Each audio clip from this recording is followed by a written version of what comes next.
Test 1, 2, 3. It's working. All right.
You're not live?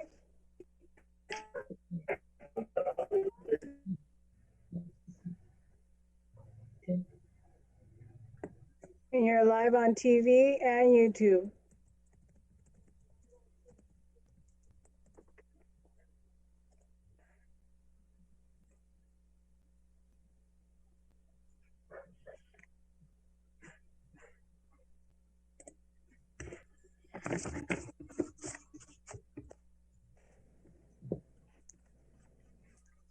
And all recorders are on. We're good to go. Except I don't think we have a city attorney. Oh, I don't have her on my list to check on. See if But she she's was- waiting. she Okay, was there. at the- She's being admitted now. Oh, awesome. Okay. And so Thank is you. Katie. Okay. Once she comes on, go ahead and you could open the meeting, Mallory. Okay.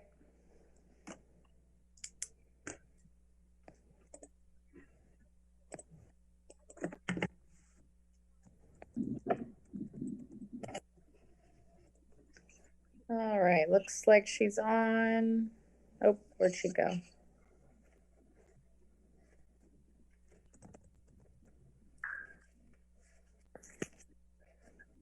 Looks like she's on but muted.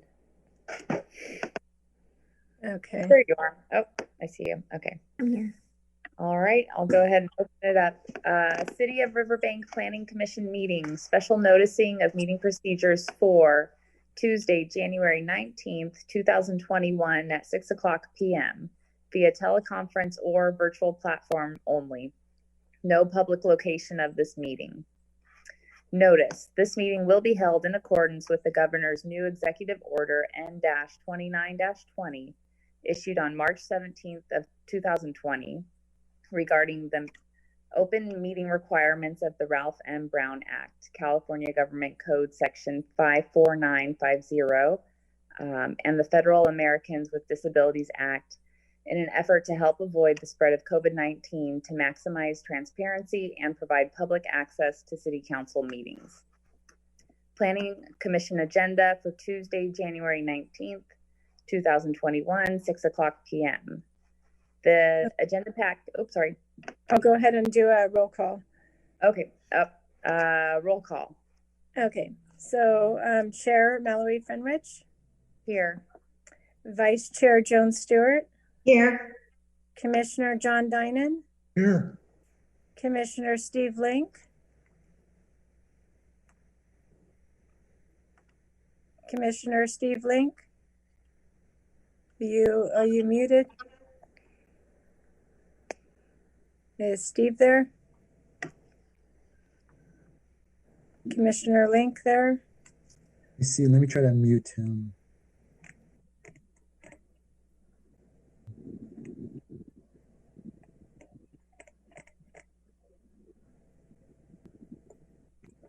Yeah, I don't see him on anymore. Huh. Uh-oh. Okay. All right, well, he was there, so we're having some technical difficulties. I'll come back. Commissioner Natasha Basso? Here. And Commissioner Benjamin Rubin, our alternate? Here. Okay. All right, go ahead. Okay, conflict of interest. Any planning commission member or staff who has a direct conflict of interest on any scheduled agenda item to be considered is to declare their conflict at this time. All right, no conflicts. Public comments. No action can be taken. At this time, members of the public may comment on any item not appearing on the agenda and within the subject matter jurisdiction of the Planning Commission Board. Individual comments will be limited to a maximum of 5 minutes per person, and each person may speak once during this time. Time cannot be yielded to another person. Under state law, matters presented during the public comment period cannot be discussed or acted upon. For record purposes, state your name and city of residence. Please make your comments directly to the Planning Commission Board. Sorry to interject, but Commissioner Link is back. Okay, thank you. I just, for the record, taking roll call, Commissioner Steve Link. I am present. Okay, thank you. Okay, go ahead. All right, no public comments. All right, consent calendar. All items listed on the consent calendar are to be acted upon by a single action of the Planning Commission Board unless otherwise requested by an individual Planning Commission member or member of the public for special consideration. Otherwise, the recommendation of staff will be accepted and acted upon by motion of the Planning Commission Board. So I'll just go through and read all of the items, and then we'll have a recommendation once I've read them.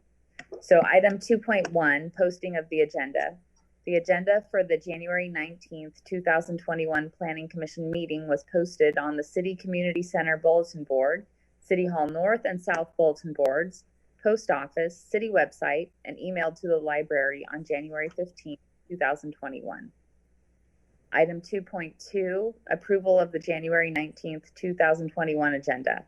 This provides an opportunity for the Planning Commission or staff to recommend that an item be placed on the agenda for discussion or to adjust the proposed agenda to allow an item to be taken out of order. Item 2.3, approval of the minutes of the February 18th, 2020 Planning Commission meeting having been read by the individual commissioners and stands approved as submitted. Commissioners to abstain due to absence from February 18th, 2020 Planning Commission meeting, commissioners were none. Item 2.4, approval of the minutes of the March 17th, 2020 Planning Commission meeting having been read by the individual commissioners and stands approved as submitted.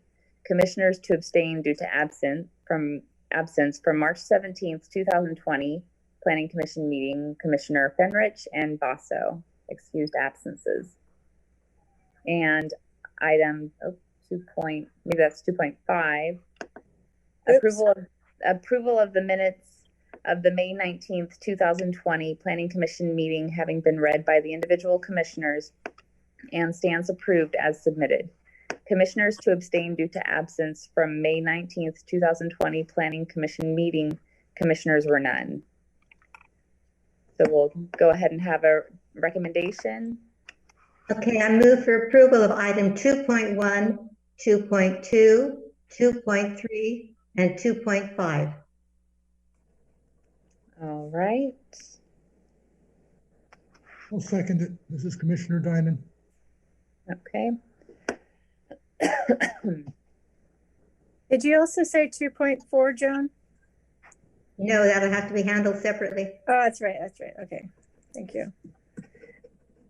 Okay, so I'm going to go ahead and do roll call. So Chair Fenrich? Yes. Vice Chair Stewart? Yes. Commissioner Dinan? Yes. Commissioner Link? Yes. Commissioner Basso? Yes. And our alternate Rubin? Yes. Okay. Janet, only 5 can vote. Okay, so we don't do our alternate then? Correct, except for item 2.4 if he was at that meeting. Yes, he would have been. Okay, thank you. Thank you. This is Commissioner Dinan. I recommend approval of item 2.4 on the consent calendar. I'll second.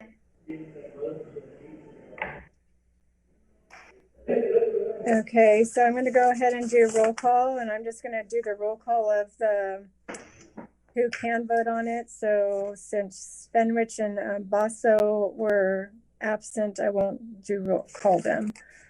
So Vice Chair Stewart? Yes. Commissioner Dinan? Yes. Commissioner Link? Yes. And Commissioner Rubin? Yes. Okay, thank you. So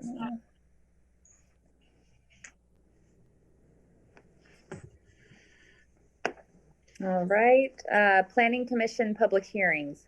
The public notice for item 3.1 was published in the Riverbank News on January 6th, 2021. Item 3.1, General Plan Amendment 01-2020, California Health Collaborative, file number 20-0016 citywide. The applicant has requested that the City of Riverbank approve an ordinance amendment to the general plan that would prohibit tobacco smoking in the common areas of the multifamily zoned properties. The ordinance amendment will impact future multifamily residential development in the R2 duplex residential and R3 multiple family residential zoning districts. The proposal is not a project pursuant to CEQA guidelines. Good evening, Commissioners. Tonight, Gabrielle, our Associate Planner, will be introducing this item, and our applicants have a slideshow as well. Thank you.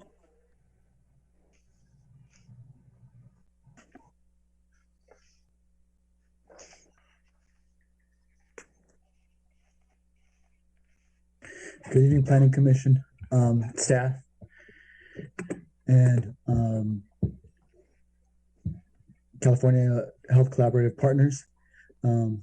As the chairperson mentioned, this is an application for a general plan amendment 01-2020. The California Health Collaborative is requesting an amendment to establish a smoke-free policy, tobacco and cannabis for multifamily complexes. The proposed language would impact multifamily development in the R2 and duplex residential and R3 multifamily residential zoning districts, and possibly PD plan development and specific planned projects as well. The original application proposed smoke-free language for the common areas of new complexes citywide. The Planning Commission is provided with options to recommend to the City Council, which includes the common areas of new complexes, two, the common areas of new and existing complexes, three, the common and indoor areas of new complexes, four, the common and indoor areas of new and existing complexes, and five, or to deny the proposal, which can be appealed to the City Council. And this is the general plan map of the city. As you can see, the R2 zoning districts and R3 are in the orange area, which is medium density residential of the general plan, and the brown areas, which are the high density residential zoning areas of the city. And this can be found in the northeastern part of the city, as well in the northeast, also in like the city core, a little bit south of Patterson in this area. And then there's a couple lots down here as well on Roselle. And then some more lots here on the northern part of the city as well. Okay. Some application highlights. Stanislaus County has a 17% rate of tobacco consumption, higher than the state average of 12%.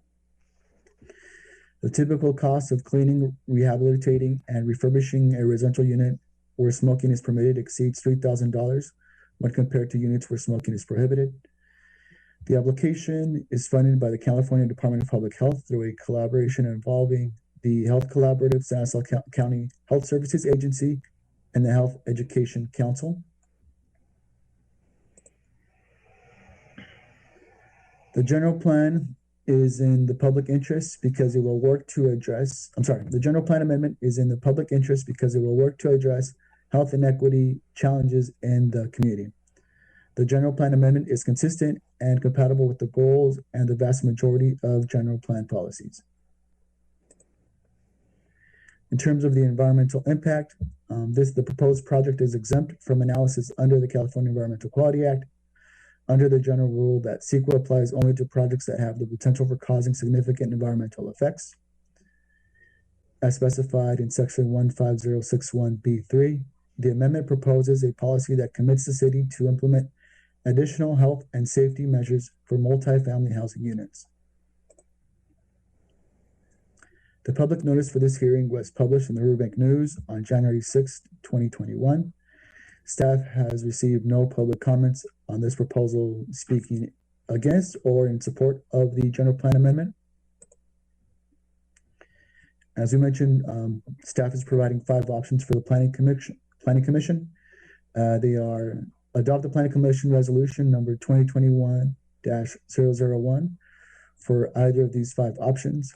Again, A was to prohibit the smoking of tobacco and cannabis in the common areas of future multifamily properties citywide, or B, prohibit the smoking of tobacco and cannabis on the entire site, including dwelling units of future multifamily properties citywide, or C, prohibit the smoking of tobacco and cannabis in the common areas of future and existing multifamily properties citywide, or prohibit the smoking of tobacco and cannabis on the entire site, including dwelling units of future and existing multifamily properties citywide, or E, deny the request.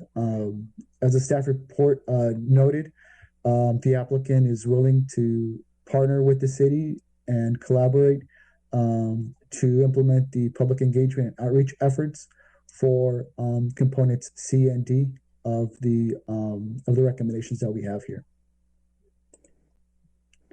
And then staff is here to answer any questions. So is the applicant. Like Donna mentioned, the applicant will provide a short presentation. Thank you, Gabrielle. I would also like to mention that I have my email up right now and have been sitting by my phone all day, and we have received no public comments on this item. Thank you. Gabrielle, would you like to introduce our applicant, please? Yes. Let's see. Okay. I guess before I introduce the applicant, actually, I'll just introduce the applicant first. So Katie Moose is here with the California Health Collaborative. We also have some other agency partners from Stanislaus County. I think Analisa Zamora. I think from the Environmental Council, Carrie Hess, I want to say. I apologize if I have the agency incorrect. And I think we also have Twila Laster from another partner in this collaborative effort. I would like to mention too that I was online with Katie about 5:30, and she tried out her presentation, and we were able to get it work, Gabrielle. Okay, so I'll stop sharing my screen, and then Katie, you can share your screen. Okay. Thank you. Okay, thank you.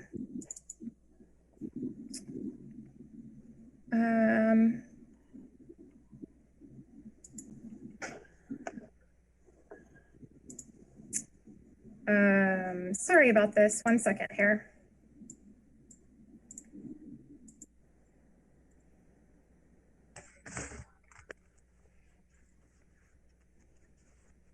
Got the wrong one there.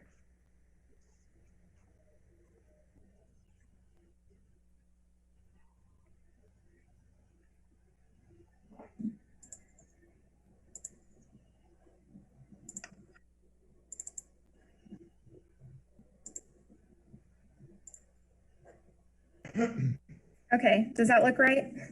Yes, ma'am. Yes. Okay. Hi, thank you so much for allowing us to provide our short presentation this evening on this issue. My colleagues and I are here today to ask that you consider adopting an amendment to your housing element to establish completely smoke-free multifamily housing in the city of Riverbank, both inside and outside of units. All of us here today that are representing this issue are actually from different organizations. Twyla, Carrie, and I are all from different nonprofits, and Annalisa is from the County Health Department. My name is Katie Moose. I grew up in Modesto, and I also smoked cigarettes for 18 years. So let's start with why we're focusing on the city of Riverbank specifically. Rural communities have higher rates of tobacco use than their urban counterparts, and Stanislaus County is no exception. You can kind of see Stanislaus County sticking out there in orange on this map, showing that it has a little bit higher rates than the neighboring counties to the north and the south. The smoking rate is currently 17%, and the statewide smoking rate is just 11%. anyone here who is over the age of about 25 or so knows just how much social norms around smoking have changed over the past couple of decades. This chart shows high school smoking rates in California over time. And as you can see, the number of high schoolers that started smoking has been decreasing over time. It's continuing to decrease, and it's decreased pretty dramatically. The question is why? We knew back in the 1960s that smoking caused cancer, and I certainly knew that fact when I started smoking in the 90s when I was in high school, when about a third of my peers were smoking along with me back then. So it's not necessarily because we now know how bad it is for you. In fact, increasing numbers of smoke-free policies has a lot to do with the changing norms and declining rates. And this fact has been echoed by CDC as well as many other leading health organizations. And a lack of smoke-free policies is one reason why rates in some communities continue to be higher than others. So generally speaking, that is why we're focused on Stanislaus County and on Riverbank specifically. So why are we looking at the housing element rather than just asking for an ordinance? Adding this language to your housing element will also help Riverbank meet state criteria under SB 1000 or the Planning for Healthy Communities Act. I know that Riverbank is looking at setting up an environmental justice task force to start looking at how you can meet the SB 1000 mandates, and completely smoke-free multi-unit housing falls under those criteria to promote safe and sanitary homes and will help get Riverbank in line with those mandates. Smoke-free multifamily housing is also in line with Riverbank's current goal number 4 in the housing element to conserve and improve the condition of affordable housing stock. You can see the language that we have proposed to fall under this goal here. We are asking that all newly built multifamily housing be smoke-free from the beginning, and that the city work with our partners here today to engage the community with the issue of making existing multifamily housing smoke-free as well. The reason that smoke-free multifamily housing can fall under that goal to conserve housing stock is because third-hand smoke, that sticky brown substance that gathers in smokers' homes, can cost thousands of dollars to remediate and can also get stuck in ventilation systems. Smoke-free properties also reduce fire risk and will help make complexes eligible for fire insurance discounts. Smoke-free properties also spend less on keeping their grounds clean because there are many less cigarette butts to pick up. And many apartment managers appreciate a city that is willing to tackle this issue at the citywide level rather than relying on them to adopt these policies individually, because a citywide ordinance creates an even playing field. Now my colleague Annalisa from the county is going to share what she is hearing from the community on this.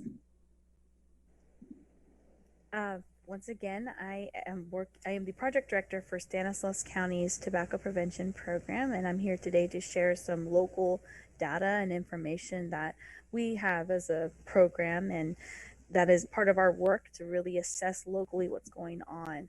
And secondhand smoke is definitely an issue within our community, and Riverbank is not an exception. I wanted to show this diagram of national data that just shows you the non-smoking Americans, the percentage of that are exposed to secondhand smoke and its harmful effects.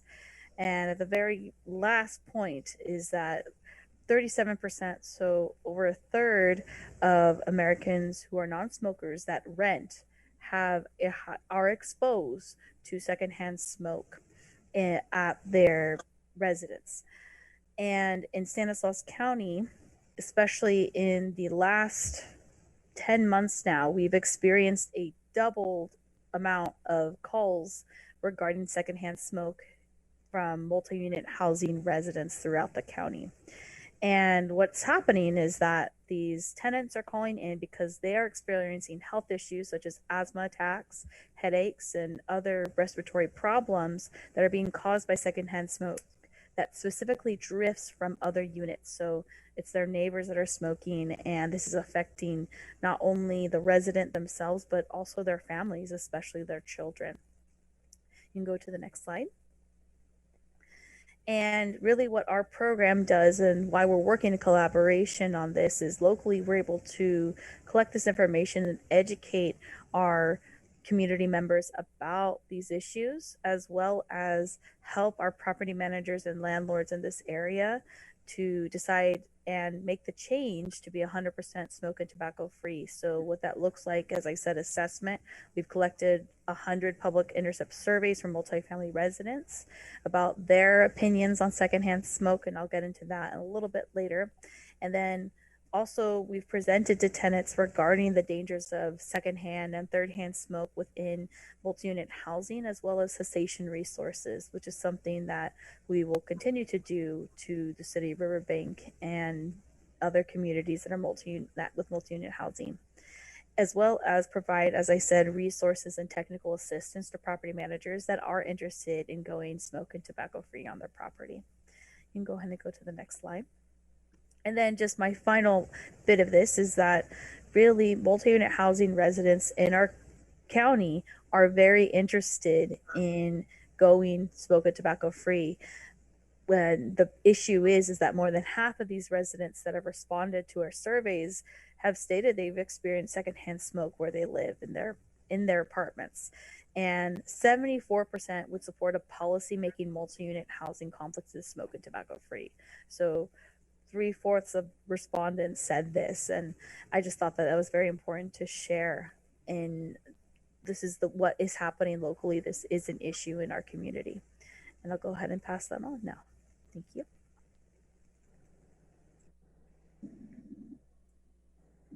Hi, I'm Carrie Hess. I work with an organization called Health Education Council, and we're funded to work with Latino communities on tobacco issues.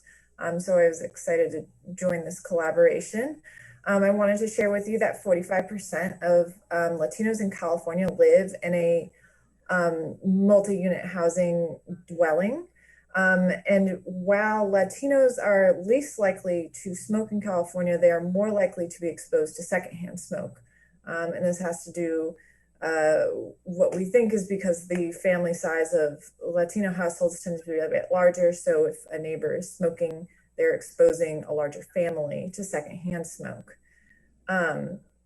We also conducted surveys. All these surveys were conducted in Spanish and in Stanislaus County. And what we found is 32% of residents had smelled secondhand smoke coming into their home from the outside. And another important question that we asked on that survey was if they would support a policy that bans smoking in and around apartment complexes. And 71% said that they would support that. Next slide, please. I wanted to share with you the resources that my program can offer. We can aid the city staff and landlords with letters and lease addendums and promotion of the ordinance. We have a little bit of money set aside that we can promote these things through local media and social media. And we can also offer workshops for residents and for landlords and managers. We can also provide some signage for landlords that need assistance. An important part of a good policy is enforcement, and signage can help with that. And lastly, we also have a lot of quitting resources that we can offer for residents, including quick kits. And we have a wide variety of literature that we can get some education out. And I'm going to turn it over to my colleague Twyla with Saving Our Legacy, African Americans for Smoke-Free Safe Places, or the SOUL Project. Thank you. Thank you, Carrie. Thank you. I am with Saving Our Legacy, African Americans for Smoke-Free Safe Places. And we work with communities of color at or below poverty level to improve disparities associated with smoking and social determinants of health. So you may ask yourself, is it legal to make housing smoke-free? And the answer is absolutely. Smokers are not a protected class of people, and passing a smoke-free policy does not infringe on any rights, although it should be noted that disabled residents who often live in multi-unit housing do have the right to a smoke-free environment. And also over the smokers have become accustomed to abiding by smoke-free laws, and several have reported increased quitting rates because of these laws, which improved their overall health. Long-term implications of smoke-free housing laws include reducing health disparities, improving health outcome for all residents, not to mention the ease for the owners who do not have to worry about all the costs associated with the repair and refurbishing of a home when smokers vacate the property, as was mentioned by my colleague. Next slide, please. And although we're asking for your consideration to protect all residents from comprehensive policy adoption, we do not advocate for eviction of enforcement of violations. Enforcement, as Carrie mentioned, can include education and signage, like the sign that you saw on the last slide, which is often used to let people know that they cannot smoke, warning letters given to people who violate the policy, and then repeated violations may result in fines or community service, but it never leads to eviction. So as mentioned earlier in the presentation, we're ready to provide managers, owners, and residents with smoke-free multi-unit housing transition plan, if you will, and resources for free to low-cost cessation services for those who need to quit. Next slide. So as you know, Hispanic residents make up more than 56% of the population of Riverbank.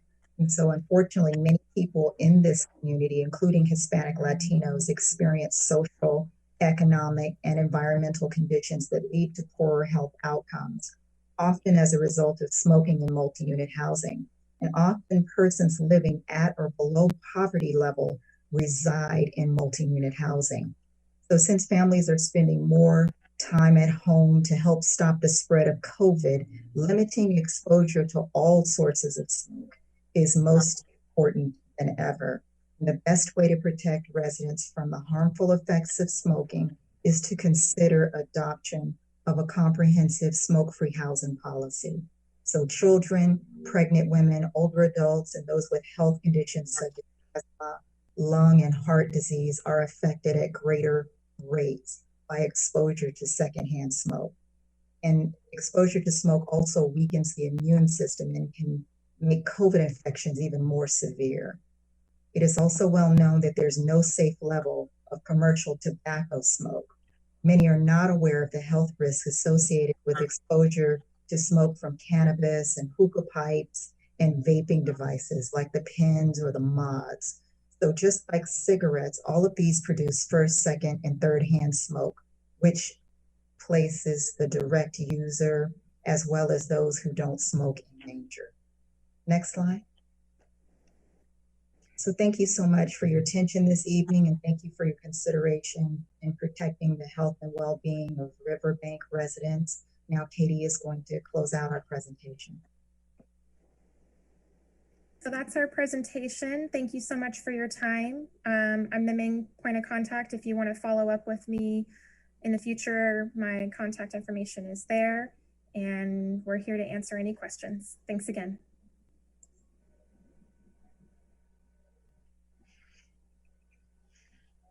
All right, thank you. Do commissioners have questions?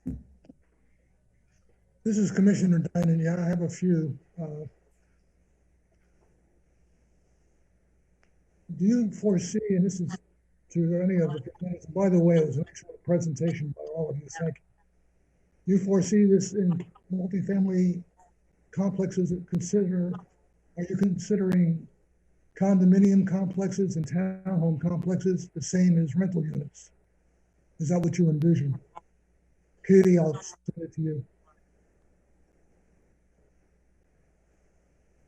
We would envision something that would cover units that share walls and or ventilation system, because that's where the secondhand smoke gets through: electrical systems, cracks in the walls, and ventilation systems. So that's what we would advocate for.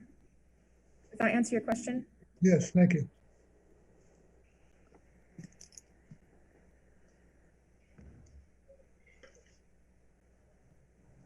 Well, I have a question. A follow-up to Commissioner Dinan's question. So if people own duplexes or townhouses that share walls, even though they are property owners, they would not be allowed to smoke in their own home?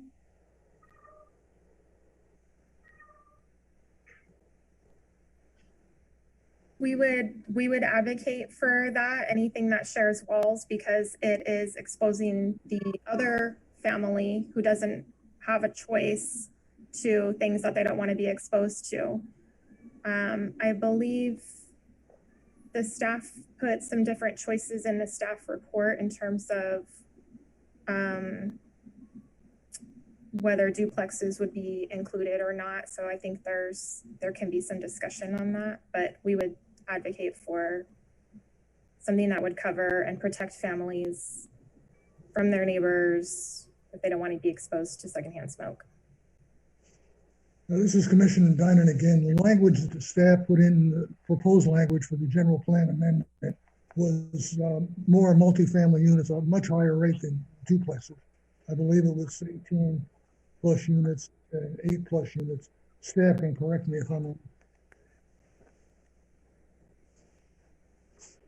I have a question. As an alternate, can I ask a question? Mallory? Yes. Yes, you can. Okay, Yeah. does this new policy apply to commercial developments, like a shopping center, a mall? Only residential. Okay. Thank you. Now, this is Donna. I didn't hear an answer for John's question about the number of units, but we do propose the R2 zoning district, which is duplexes. So, and it does not allow, a high amount, like you would find just 2 units on a parcel, not 8 or 10 within the R2 district. Thank you, Don.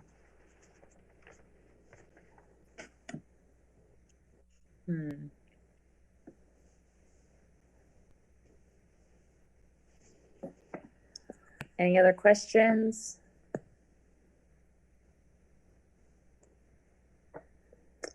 Okay. Oh, I'm not sure where to go from here. I think we need to open it for public comments. Yeah, it's a public hearing, so we need to open it. Okay, let's go ahead and open it for public comments.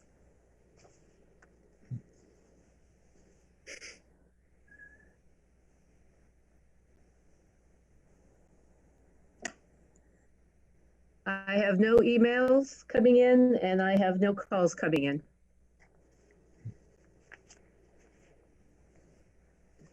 Madam Chair, I'd like to make some comments, and then Okay. if allowed, I'd like to propose a motion. So then are we closing the public hearing, just for clarification? Madam Chair, you're closing the public hearing? Yes, let's close the public hearing. Thank you. Full disclosure, I smoked from the time I was 12 till I was 62. Katie, you can relate to that, I'm sure. Not that many years. I was a heavy smoker. I lived in a condominium for 20 of those years. Never once had a complaint, but I'm not saying that what you presented isn't true. I can strongly support option A for common areas to be smoke-free. If necessary, I can support the option that requires new constructed units to be smoke-free. I have a real problem with forcing existing complexes to go smoke-free. I feel it's not the place of government to tell businesses of existing units how they should operate their businesses. Having said that, before I make a motion, I'd like to hear if there are any other commissioners that have something to say. Yeah, I was kind of feeling similar. I can't remember all the order of all the options. I think it was A that restricted it in common areas. Yeah, I'm just not sure if it's. I appreciate all the great information and I agree with it. I'm not sure if it's overreaching or if I'm just not sure if I feel comfortable to restrict it indoors currently in their units. May I ask a question, Mallory? Yeah. So does that mean you would support new and existing outdoors only, or just the new outdoors only? I think I would have to go with new, just all new units going forward. Thank you. And this is Commissioner Stewart, and I would also have to go along with A, possibly B, but absolutely nothing at all on existing properties.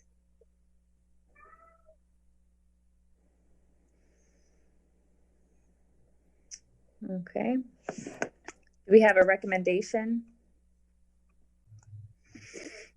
This is Commissioner Dinan. I make a motion to approve option A of the report submitted to us by staff.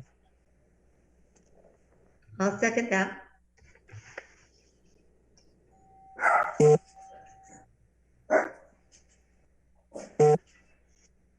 Okay, I'm going to do a roll call. So, Chair Fenwich? Yes. Vice Chair Stewart? Yes. Commissioner Dinan? Yes. Commissioner Link? No. Commissioner Basso? No.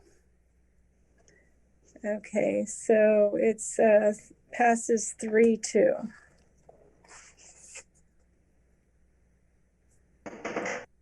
All right. We'll move on. Planning Commission comments.